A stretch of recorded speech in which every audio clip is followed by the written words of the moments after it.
Kalau Anda terkena penyakitnya dan divonis menjadi bagian dari ahli penyakit itu, misal yang sekarang terkena misalnya kena corona atau kena yang lain, kena cancer, kena macam-macam, maka Allah ajarkan zikir yang selanjutnya yang bisa Anda bacakan, tapi tolong dibacakan dengan penuh keikhlasan dan permohonan kuat kepada Allah Subhanahu wa taala. Saya akan gabungkan 3 surah sekaligus.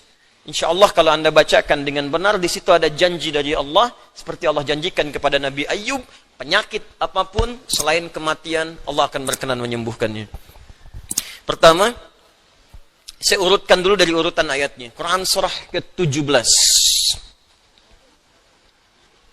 Quran surah 17 Al-Isra. Ayat 82.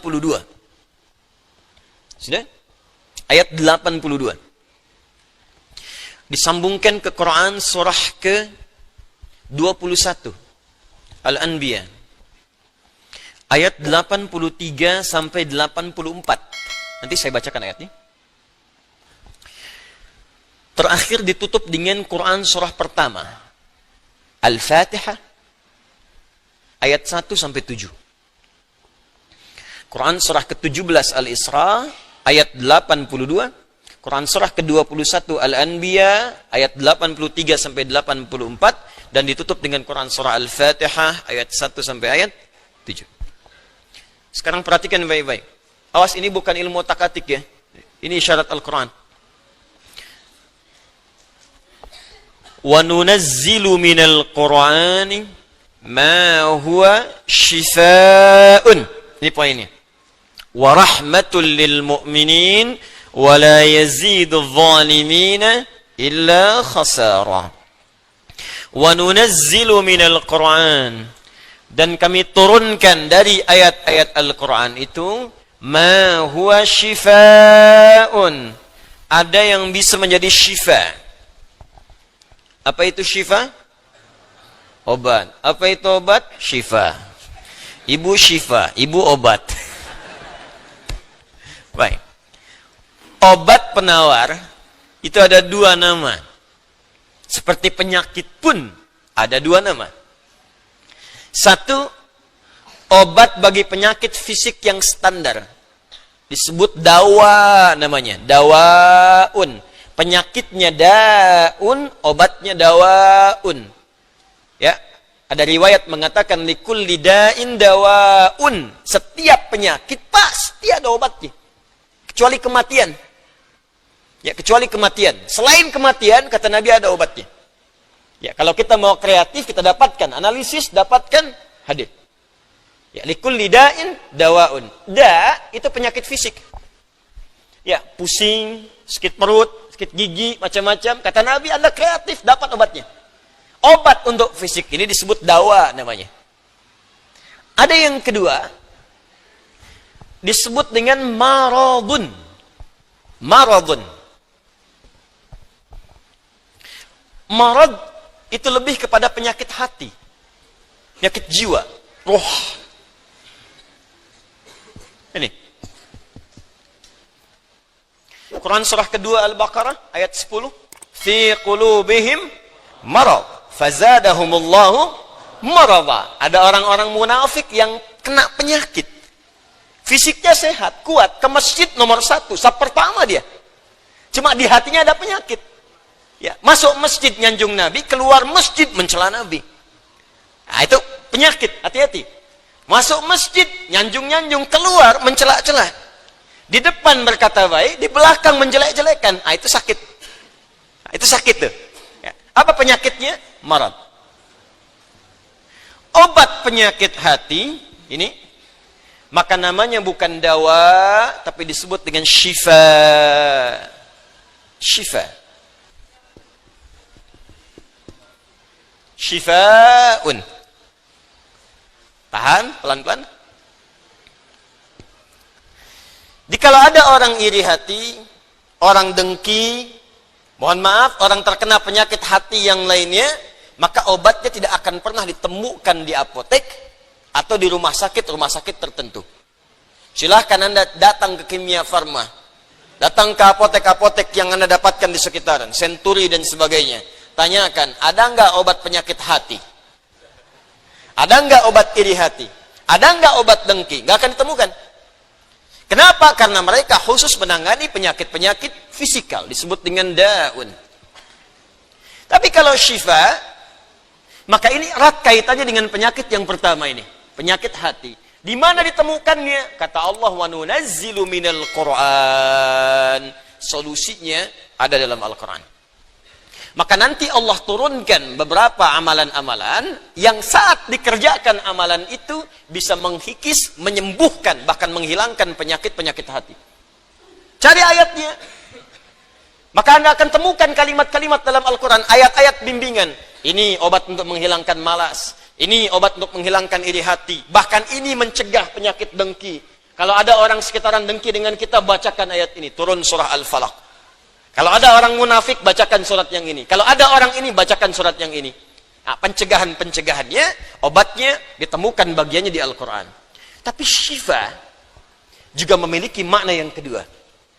Dia adalah obat bagi penyakit fisik yang sudah sulit ditemukan obat dan penawarnya.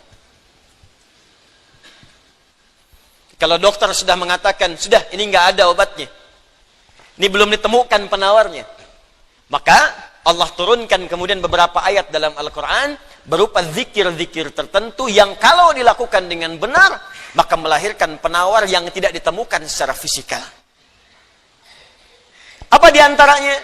Yuk kita bacakan Quran surah ke-21 Al-Anbiya ayat ke-83 sampai 84. Kenal Nabi Ayub?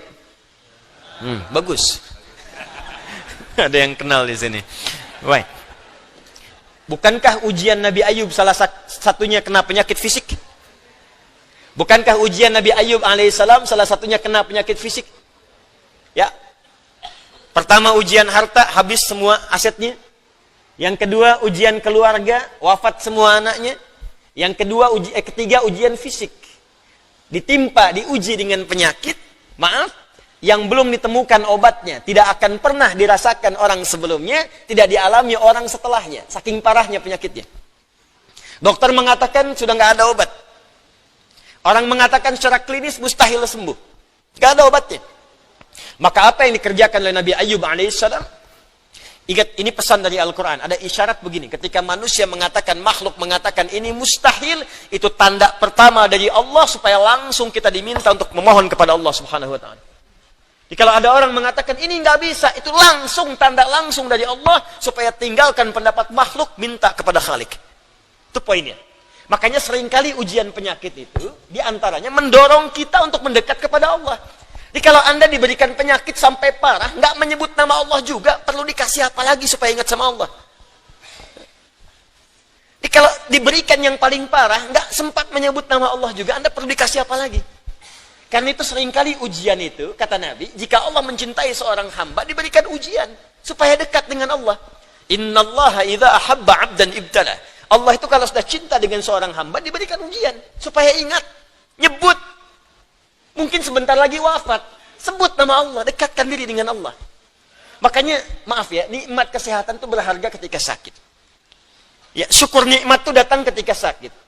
Peningkatan ibadah hadir ketika sakit. Begitu diuji, ingat Allah.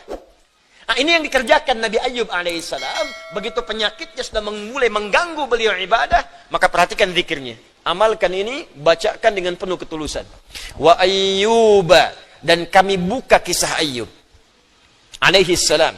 Idh nada rabbahu anni massani yadurru wa anta arhamur rahimin. Ini zikirnya.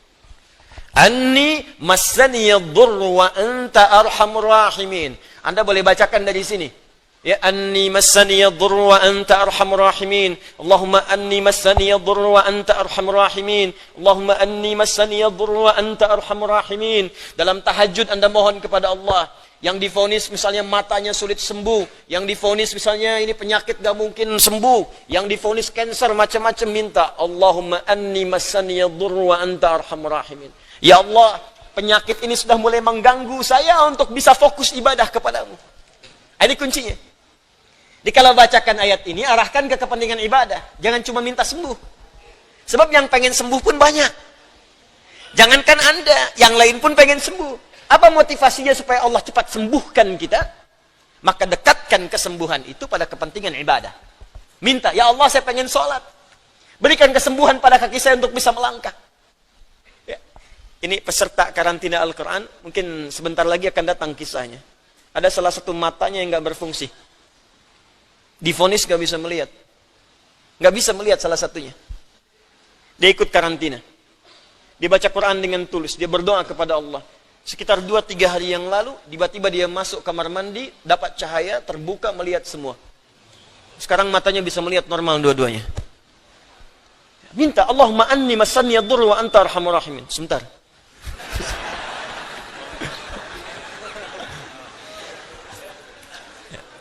Ya Allah, ini penyakit sudah mulai mengganggu saya untuk ibadah. Saya pengen ke masjid ya Allah. Saya pengen Jumatan.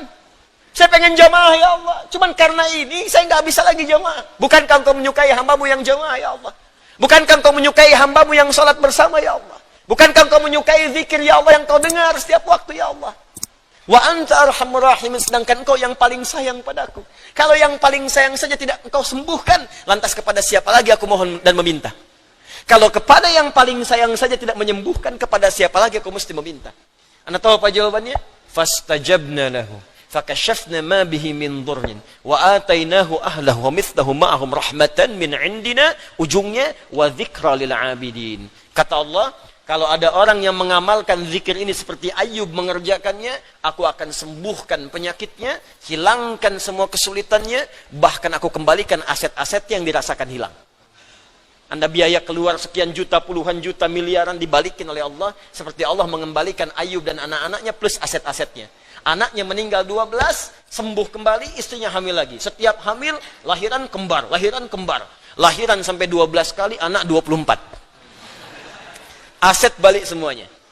Terakhir, bacakan surah Al-Fatihah dengan benar, karena Al-Fatihah disebut langsung juga oleh Nabi sallallahu alaihi wasallam sebagai syifa, sebagai syifa. Seperti pernah kepala suku saya kisahkan di pertemuan awal, tersengat kala jengking dan medis mengatakan tidak mungkin sembuh, diruqyah kemudian dibacakan itu dan Allah berikan kesembuhan.